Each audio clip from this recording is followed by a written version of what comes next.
Hello, everyone, and welcome to Snap Take. Happy new card day. Today we are getting a brand new card in Starbrand. We're going to do a full review of that, but we got to kick today off by giving you a deck that you've got to try from our friend Safety Blade. This is sort of an off clog. This is a clog that's not trying to really mess up two lanes. It's instead trying to only really clog one lane and then be able to dominate through the use of Laufey and Shang-Chi in another. It's a really, really great idea. Very cool and powerful deck that you've got to give a try. You can find the creator of this deck at twitch.tv/safetyblade. Go check out the great Safety Blade. He also writes articles over on Marvel Snap Zone and has an excellent Blue Sky at the exact same name. This deck needs Laufey, Antivenom, Misery. Those three are required. Laufey is fundamentally how you win at the end of the game. Your opponent's going to be trying not to clog a lane. Your Laufey ends up playing for like 314 if you get Zabu, or 414, and that's just an absolute crazy amount of power for that card. Antivenom is important here in that it lets you ensure that you can get that extra clog play while still having enough power, get that extra power play while still having enough power, because again, that zero cost card is incredible, and Mobius has disappeared. And Misery is here because if you don't see Viper, Hood is very bad for you, but also double Debris is completely freaking insanely strong, and double Iron Patriot is nothing to sneeze at. If you don't have Kate Bishop, you're running Titania. You're running Kate Bishop here largely because of Acid Arrow, although you can do worse than Vipering over several of her arrows. Titania is a fine replacement, although obviously some people have trouble using it. Iron Patriot has two uses here. The main one is obviously just its card and Misery, but it also encourages your opponent to play in that lane. So if you can drop an Iron Patriot and then you get a really good card, you can drop a Green Goblin there, and your opponent's either going to be clogged or almost entirely clogged there, or you can drop a Debris in a different lane if you don't care about the Iron Patriot card and clog it. If we're concerned about where cards are played, though, Nebula does a reasonable replacement there without the extra upside of winning the game when it gives you a broken, powerful card. All right, so turn one, you want Zabu over the Hood. Zabu is your key play. Again, there are three key fours in this list. You would very much like to hit one of them. Turn two, Kate over Hood over Iron Patriot. The reason you want to get Kate out early, for me at least, is that I really want to know if I have Acid Arrow. Plus, Kate doesn't tell my opponent very much of what I'm going to do. A Hood on turn two is very, very strong because Hood on turn two lets me go Iron Patriot and Demon on three, and lets me Misery that on four for an extra Demon and an extra Iron Patriot card. That is the old Burst trick. It's one of the more powerful things you can do with Iron Patriot. Iron Patriot can be a snap condition at any given time when he becomes a proper powerful card. The higher ranked you are, the more likely people are to just run from an Iron Patriot win, as you can threaten a massively powerful play. Turn three, you want Goblin or Debris. If you can get Goblin or Debris with a reasonable shot at clogging, as in like they don't have a lot of space left, you should be good to go. You can also do that Hood and Iron Patriot play, and if you have Misery to follow that up, that is also a snap condition. That generally leads to two Demons for 212 of power, and then two Iron Patriot cards, which often end up a massive amount of power as well. Not always, but fairly often. Viper, Hood is a perfectly fine play on turn four. If you can get that for a clog, that's fine, especially if you haven't played that Hood yet. If you have played the Hood, you can still feel free to Viper it here. You can also play the other of Goblin Debris. If you played Goblin, now you can play Debris, vice versa. And if you can do that, either of those with Acid Hour, we're really cooking here. You should have snapped before any of those plays at that point. That's why the Goblin Debris is the snap on three.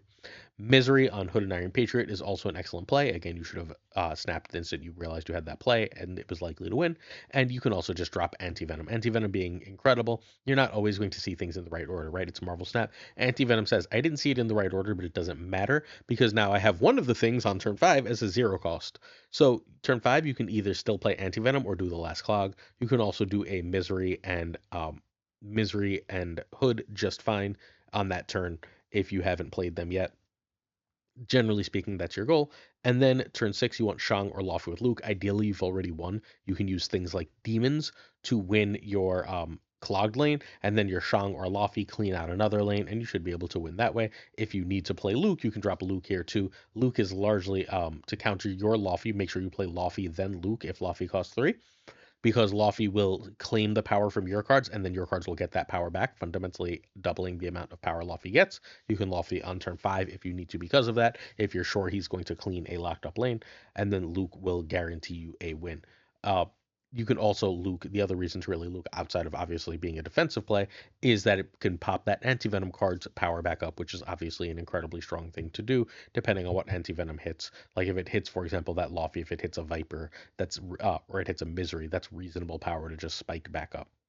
This is a really, really cool list. We're going to get to that Starbrand list momentarily, but don't sleep on this. This one should be much more popular than it is.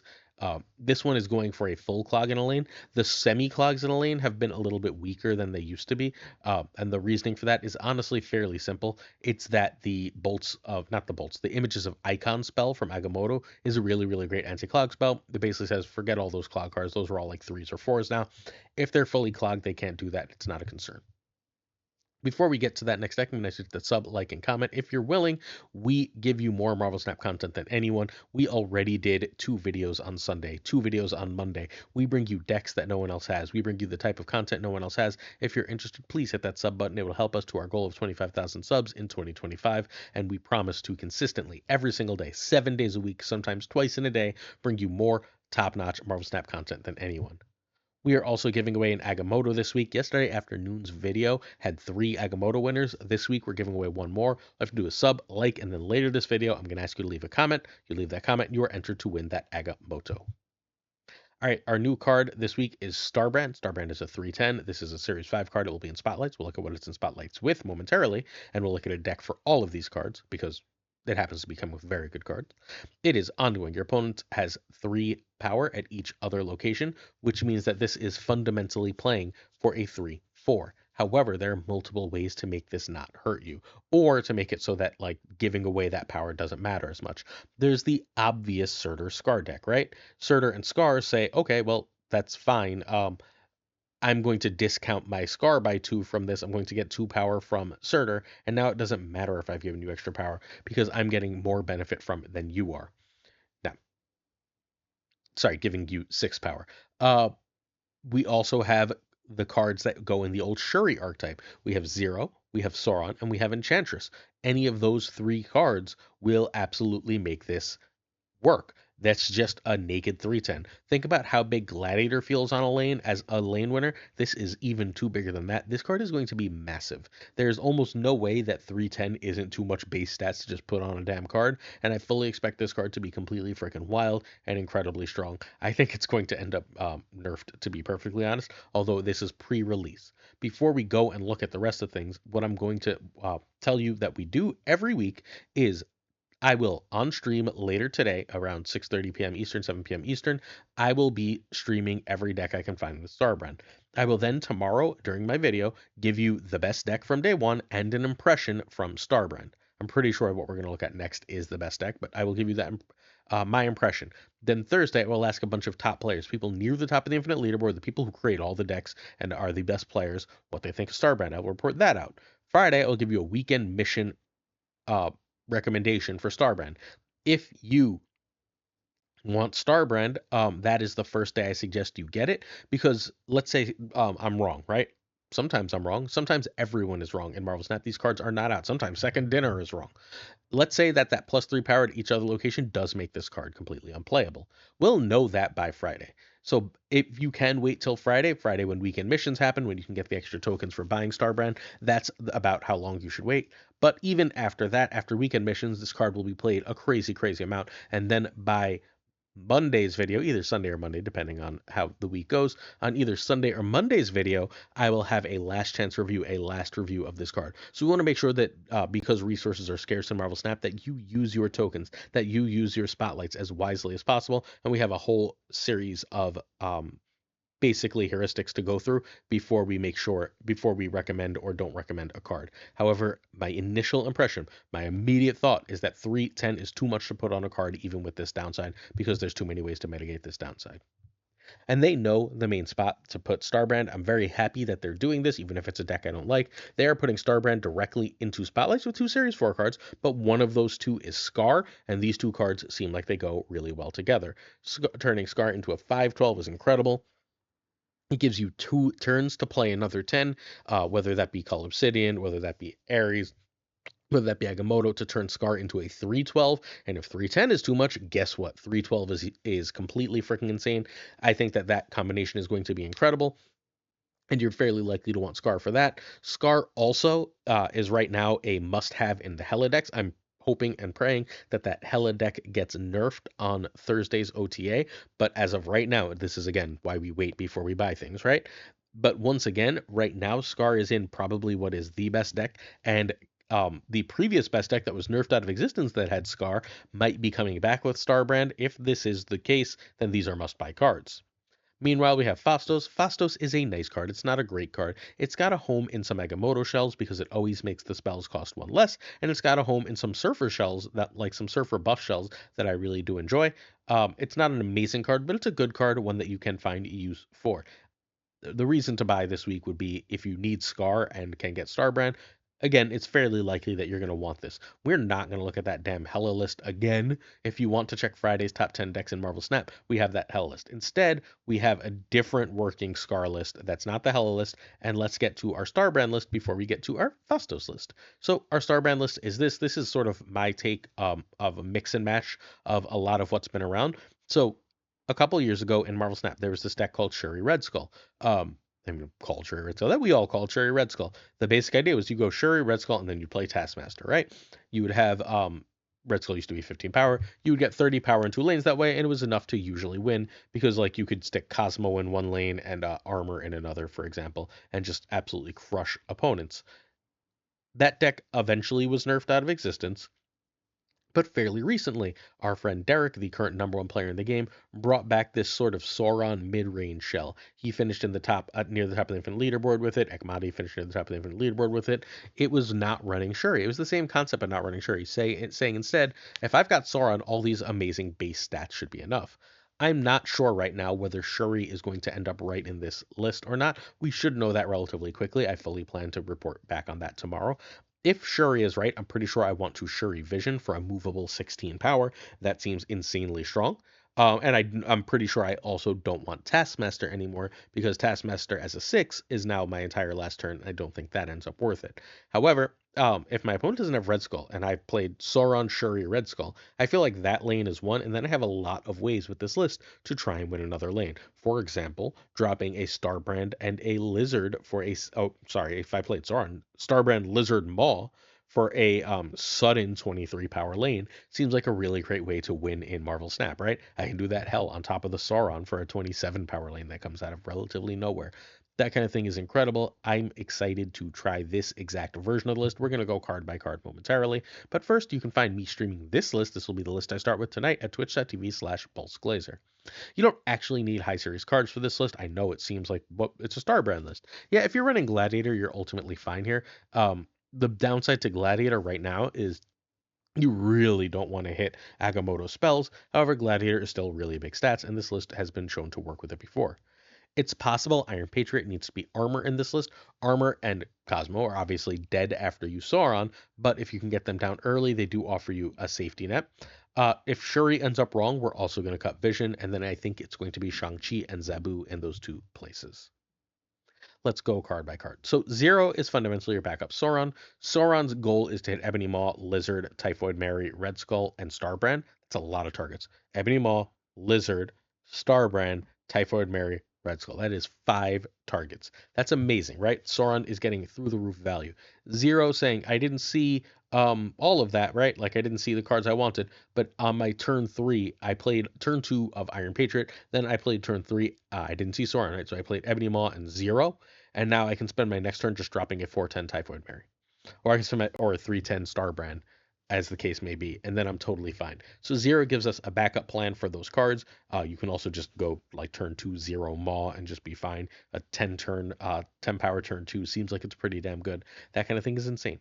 So that is the general value of the 0 in the list.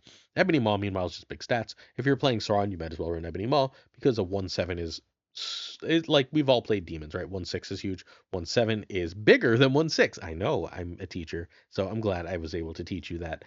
Ebony Maw as a 1/7 is going to be incredible. It is, please note, there are no 6s in this list. So if you play Sauron even in the middle of the game, you can end the game with like a Vision in one spot or a Red Skull in one spot and Ebony Maw in another, just putting up crazy power that you can split. It's sort of like a claw in this instance. Iron Patriot is great. Getting a free card is incredible. You might notice that you have crazy amounts of stats basically on almost every card in this list. You're above rate on everything but Cosmo and Sauron in this list. I guess Enchantress too. But like if you play Ebony Maw on turn two, and then you go, even if you just go Iron Patriot on two, Lizard and Ebony Maw on turn three, you probably won that Iron Patriot, and then you've just got a free card that you can drop with your Typhoid Mary, that you can drop with your Shuri, whatever else. Hell, you can immediately go Shuri into that card on the same turn for just insane power. That kind of thing is really, really hard to buy. Iron Patriot is rarely better than this list. I think Iron Patriot's going to go almost in every Starbrand list because it's very hard for me to imagine people generally beating Iron Patriot into Starbrand unless they like get a Negasonic or a Juggernaut down. Going 2-3 into 3-10 is going to win a lot of Iron Patriot lanes, which is going to be a lot of early snaps and retreats, which is a little bit of a play pattern I'm worried about. Lizard's a 2/6. That's a lot of numbers. I'm pretty sure this lizard buff was literally for this deck. So Lizard's a 2/6. If it doesn't have a downside, that's amazing. Um, you can also play Lizard early if you need to. You can't do this with Maul, but you can do this with Lizard, Typhoid, or Red Skull. If you play or Starbrand, if you play Lizard early, even if the opponent has filled that lane, if you Enchantress that lane later, its power is going to pop back up. Crazy, crazy powerful. Your opponent has committed there, and you just sort of undo all their power. It's very, very strong. Cosmo's your protection from bullshit. Cosmo might want to be armor, or Iron Patriot might have to be armor again. So Cosmo is your protection from bullshit. It says, please don't Shang me. Please don't Shadow King me. I'm going to just take my stuff. The more I think about it, the more I'm relatively sure what we're really concerned about here going to be the is in fact going to be the Shang. So I think armor might just be a better play here, but close enough either way. Soren is the key. We talked about Soren when we talked about Zero. The instant you play Soren, as soon as you have Soren, that's a fundamental snap condition. It's incredibly strong. Anyone who hasn't played Soren in these lists before, you don't know what you're missing. Soren in this type of list is insanely good. It just says all my stats are crazy. I've got better than Guardian stats without any extra work. All I have to do is play Sauron. Now, it's worth uh, I guess this is just an anecdote that has nothing to do with the deck, but it used to be that you used to have to just get purely lucky to pull a Series 5 card. There was no way to pull a Series 5 card outside of sheer luck or spending tokens. Sauron was one of my very first Series 5 cards, because lucky me. Starbrand is big. He's the reason we're going back to this list after it had fallen out of favor for a little while. He is the biggest thing to run. He's an incredible synergy with Iron Patriot. He's also pretty damn solid with Shuri, especially if we end up replacing Cosmo with armor, because then we can go Shuri Starbrand into Starbrand armor immediately, which just seems crazy, crazy strong. Shuri is basically our stat double check. Even Shuriing Ebony Maw for a 14 power toward the end of the game is incredibly strong. There's like very, very few bad targets for Shuri. You don't want to Shuri into Cosmo, I guess. You don't want to Shuri into Sauron or Zero. And but like everything else is at least a reasonable target for Shuri. It's also really nice. Iron Patriot, excuse me. But like even at the end of the game, let's say you've got a lane that's showing no power. If you go Shuri into Lizard, that is a 15 power lane out of nowhere. That kind of thing is really good. You do want to generally play Shuri on 4, but do be wary of Shang. It is a very Shang heavy meta. Enchantress is your backup to the backup to Sauron's your main plan. Zero is your backup plan. Enchantress is your way to, oh no, it's on the board already. What do I do? Well, you just Enchantress it. Remember, you cannot do that for Ebony Maw, but for every other card, you can pop Lizard's power back up, take away Typhoid Nary's negative, Starbrand's negative, and Red Skull's negative. That's insanely strong. It's obviously also very good against opponent ongoing. It is not hit by Sauron. Enchantress is a must have. Typhoid, like Starbrand, like Red Skull, is key, and like Lizard, is keyword big, keyword ongoing. That's the deal here. Vision is only good if we have Shuri. Basically, we know our opponent's going to try and Shang us when we play Shuri, right? So if we play Vision, unless they are able to Shang right then and there, we can move Vision, potentially even moving him to a Cosmo lane for protection, move him to a lane that they're clogged in, or that if they Shang there, you automatically win the other lanes. Vision is incredible with Shuri. It's an innovation from well over like almost 2 years ago at this point, but it does work. And then finally we have Red Skull. Red Skull is just the biggest thing, right? Like that's all he is. He's just saying that extra 4 power when doubled by Shuri is great. That extra 4 powers just makes it be able to beat things like Magneto. It makes it be able to beat things like a single pip of the go get Agamotto spell Agamotto. Sure, thus Red Skull is great. It's incredible in this list. I hate that the Nazi character, the like literal Hitler stand-in, is this good. But hey, Sauron, Zero, and Enchantress mean that we must run Red Skull, and he is absolutely phenomenal in this list. All right, so welcome back to Shuri. I'm pretty sure Shuri is going to be back at least in some form or fashion with this, especially now that she has 3 power. So turn 1, you want to pass. I almost never play a card on turn 1 on this list. Turn 2, generally speaking, like Iron Patriot. You can also play 0 if you have Starbrand or Ebony Maw coming up, or you can just drop Lizard. There is occasionally an argument to go 0 into Lizard on turn 1 into turn 2, but like I would generally prefer to hold the 0 for a more high priority target. Lizard going down to a 2/2 is a lot better for you than all the other negatives that the ongoings have. Turn 3 is Sauron. Oh, sorry. Remember that Iron Patriot can be a snap condition depending on what he hits and depending on how likely you are to win that lane. Same dealie for Sauron. Sauron is very often a snap condition if you have the right things in hand. If you can tell you what your opponent's power output is, you're going to be able to outpower most things with Sauron. Be wary of Shang-Chi. Look at the deck. Agamotto decks do run Shang-Chi right now, so be ready for that. You can also drop Starbrand. Generally speaking, my Starbrand on 3 will be on Iron Patriot, or I'd rather hold it for later. But a Starbrand on Iron Patriot is again a 1 card, and that's often a snap condition. That's also very likely to be the lane I end up Enchantressing later, if remotely possible. But if I've got that free Iron Patriot card, playing Enchantress is no longer even really a tempo hit, because I can probably find time to play that Enchantress with that tempoed free Iron Patriot card. You can also feel free to drop 0 and Lizard here, or 0 and Ebony Maw here, just fine. It's also sometimes going to be like Iron Patriot into 0, and then you're trying to 0 your turn 4 play of Typhoid Mary or Starbrand or something like that. So turn 4, Mary or Shuri, or you can play just straight up cold 0 and Starbrand. If you just drew 0, you have Starbrand. Go for it. Have fun. Turn 5, Vision or Red Skull. Nice and simple. You're almost always going to want to play one of those 2 cards, although again, you can play 0 and Mary at this point, because 0 ends up being that extra card here. And then turn 6, Enchantress and Lizard, or Enchantress and Maw, or you can do, if you played that Sauron and you don't need Enchantress, you just drop the biggest stuff you've had. You can do a Cosmo and Starbrand or a 2+1 and win that way. Dropping 10 power Starbrand on the last turn while also turning off your opponent's ongoing. You should have turning off your opponent's on fields with Cosmo because you should have priority just seems incredibly strong. Cosmo plus Ebony Maw plus Lizard at the end of the game also is even more power than Cosmo and Starbrand. Wild stuff. Tons of power to this list. I cannot urge you to, if you are getting this card, if you have not played it, give this a try. It puts out crazy power. And again, if you're going to be smart and wait to buy the card, I get every card. I'm a content creator. Come watch me play it later this evening. That's where you can find me. All right, so season pass question. If you'd like to enter to win the season pass, do you enjoy Surtur or Shuri style decks? I.e., what's your playstyle? Answer in the description to enter to win an Agamotto. Or just answer for fun. I asked yesterday if you'd prefer a bundle guide or a spotlight cash guide. So we're gonna do a bundle guide. It'll be out either Friday or Saturday. We're gonna do a guide for every upcoming bundle that features a series 4 or 5 card in Marvel Snap. And um Sunday, we're going to be on the Twitch front page. We're going to do a Series 4 and 5 tier list there. That's why we're going to hold off on the Spotlight Cash Guide, because let's tier all the Series 4 and 5 cards so we can use that information to better organize our Spotlight Cash Guide for every data mine Spotlight Cash in the game. Cool. Don't forget, check it out on stream. All right. Next up, we have Desmond Skaar. Desmond hit Infinite with this and then climbed to like the 30s in Infinite with this list.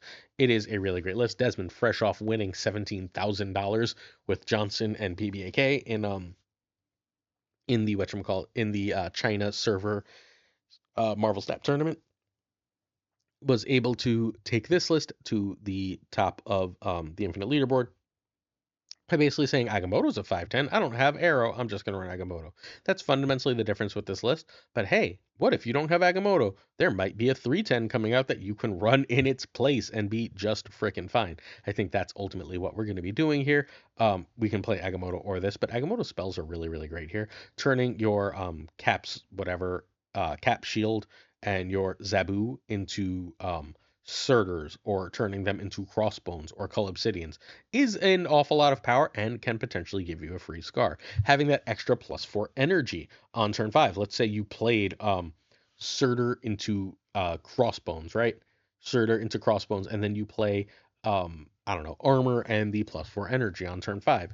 Well, now you have a 10 energy turn 6 And you've got a 5 cost Scar, and now you can still play like a Juggernaut and a Sam Wilson, or you can just play another 4 drop and with your Scar now. And like that's tons of power in that kind of thing. Obviously, drawing Agamotto is great. Clogging the opponent with the -2 is like almost a mini Juggernaut in this list. There's a lot of amazing combinations to run off with Agamotto for this list.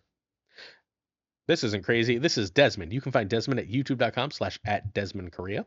Uh, this deck needs Scar, Surtur, Cull, and Sam Wilson. Ares can be Typhoid, but then you need to run Luke Cage for Juggernaut, and Agamotto can be Starbrand. So I'm scared about how good this list is. I'm not sure exactly what the snap conditions are. It's going to need some more testing. Again, I will do so on stream later, both with Agamotto and with Starbrand in the list.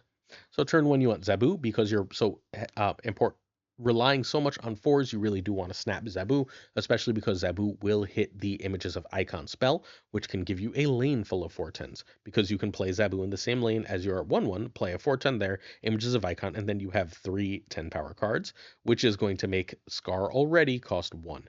Wild stuff. Zabu can be is still your turn 2 play because again super important. You play that over Armor or Sam. I generally prefer Armor to Sam in this list. Turn 3, if I can play a 4/10 I want to. Surtur is fine here, and Surtur can get stupidly huge, but that needs some combo stuff. I would generally speaking rather play just a 4/10 and be safe here for my Scar, especially if I already have Scar. Turn 4 is yet another 4/10.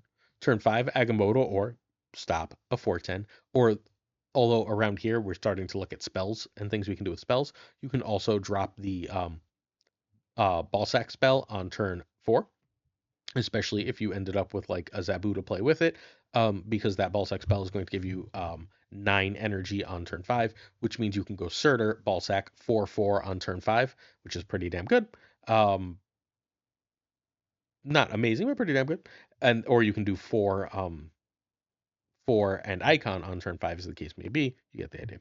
Turn 6, Scar, Juggernaut, Cosmo, add Armor if cheap enough. Just sort of combo off all your stuff. Once you realize that you're going to put out too much power and your opponent can't possibly beat it, snap it. This deck should be consistently incredible right now. I'm very, very worried about what this deck becomes with Starbrand. I'm not sure what the cut is for Starbrand. It might just be Juggernaut, but I do think that this is going to be, how do you say, broken? Hey, we're hosting a tournament. We host tournaments all the time on our Discord server. Check out the link in the description to this video. It's in the description to every video. If you're interested in joining, it is a Snap Drizzly Presents the King of the Hill single elimination tournament. It'll be happening this Thursday during the day in American time. So if you're in the EU or you're off Thursday for whatever reason, please do make sure that you check out that tournament over on our Discord. We also have a bunch of people streaming all these decks for us. Today will be Prashan, and then tomorrow we'll be gaming with Flash X. Please do check out our wonderful friends. Go check out our friend Gregor's YouTube for some great content also. Our last deck is going to be our Fastos deck, but I've also been trying to find an excuse to show this. This is NotMyDance Agamotto. I had a lot of success with this on my Climb to Infinite, and then I played this in what's the name of the new mode? Sanctum Showdown, and I had a lot of success in Sanctum Showdown. And then I took this list and I was like, okay, I'm gonna play it on some Infinite Ladder, and then I won a bunch of Infinite Ladder. I wanted to show this largely because it's not that it's cheap, it's that almost all of the Agamotto lists are running Galacta and Gwenpool, and this one isn't. So if you don't have Galacta and Gwenpool, this is a place to go with that deck.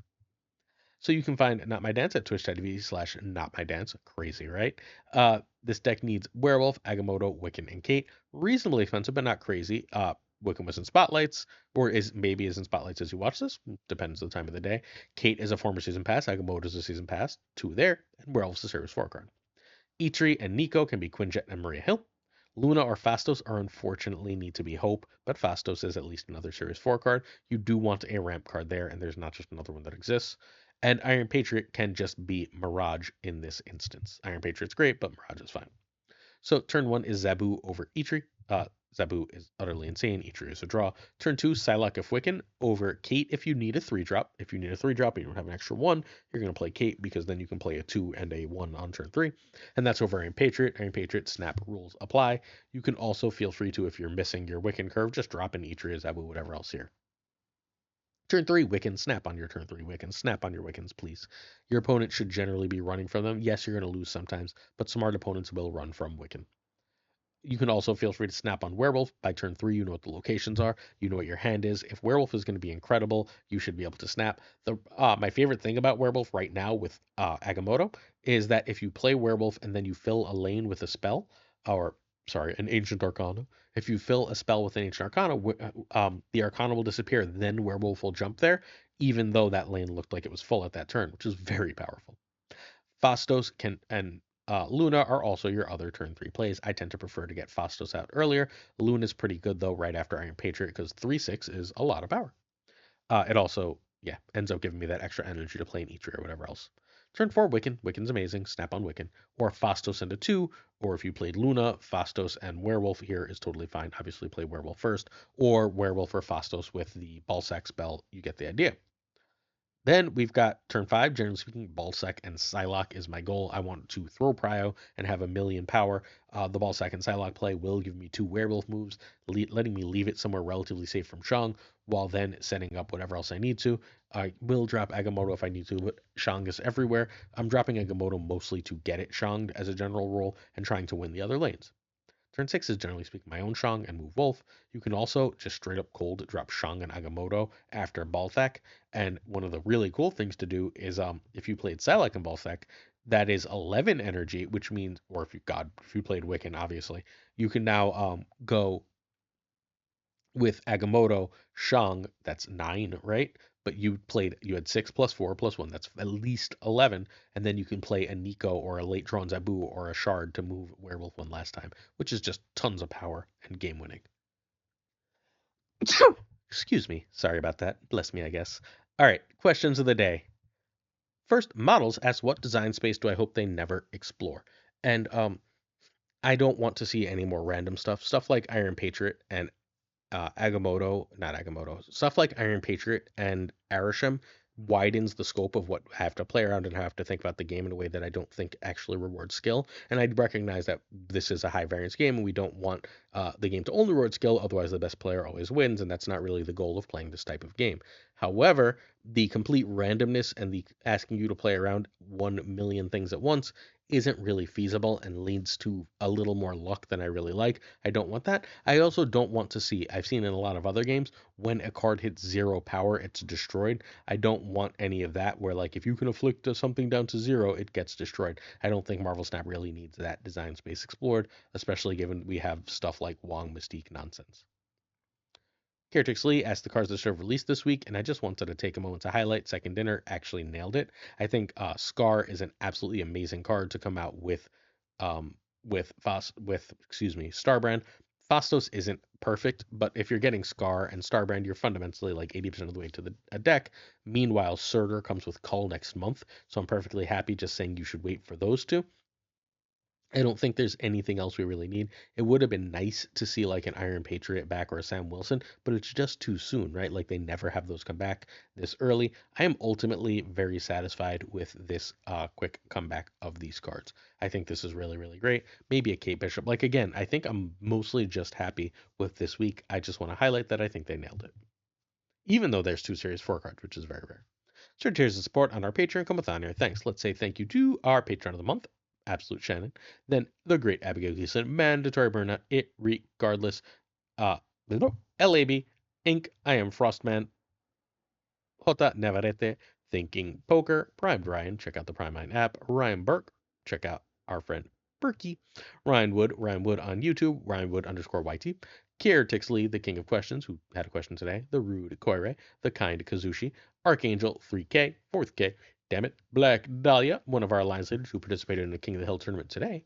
Pyro First, the Great Pyro. Goat Seeker, what's up, Goatsy? Hallowed Nightmare. Only Fox Synth. Fat Nick, Dirty Casual, Mr. Kerfuffle, Cables, who didn't get back to me from that DM, Harumph, Ginger Primes up Ginger, Ratgo, what's up Ratgo, Haplo, Kenny Loggins of the Danger Zone, The Bizza, Black Jeebus, 23, XRC and Skippy G, rhyming friends, Jessica Gambles up Jess, Slushdiff, King of Bros brought the Great Kazoo, Werewolf, KFC Hoda, Lunacris, Clam, Colonel, Forbin, Rob Silverman, M. Holland, David G. Wingfield, Steven, Brian Kaufman, Tristan H. Martin, Jason B, and Mr. Craig Sterry with Matt V for Real Name Town. Take it. Real Name Town is big, y'all. Ren Wrench, Corwin, John Q, and Jimmy McQ, Q down. Yes, stout. One big man. Sure is. Milkman for reals. Cactus. What's up? To Dude Love. BG. Quid Pro Joe. Snap Decisions Joe. Check out the Snap Decisions podcast. Mod Supreme Models. We got a question from Models, who just did me a ridiculously big favor. Thanks, Models. Green Goblin. The Unibot Uni. Flan 56. The Fuzzy Dollar. Spectrum X Spectrum. Hoot. Ocularis, what's up? Ocu, Matt H, the only one we need. DJ, Mikey, Hijinks, no frickin' flex. Nick, Duck, Greek, Geek, who apparently slept all day today. Zod Rex, what's up, Zod? The King of Canada, Den Man Falcon, Fowler, Newman, Jonesy, Two Ties, the Great Millard Evans, the Pirate King Tucker, and of course, Gunny T, where the T stands for. That's it for today. Come check out a stream tonight. Then tomorrow we will be streaming freaking again. Then Thursday we have 2 videos because we have the OTA video as well as our regular video. Plus, we'll be recording the podcast live on Twitch on Thursday, so Thursday's a completely crazy day. Get ready, and I'll see you then for more Snap Take. Peace.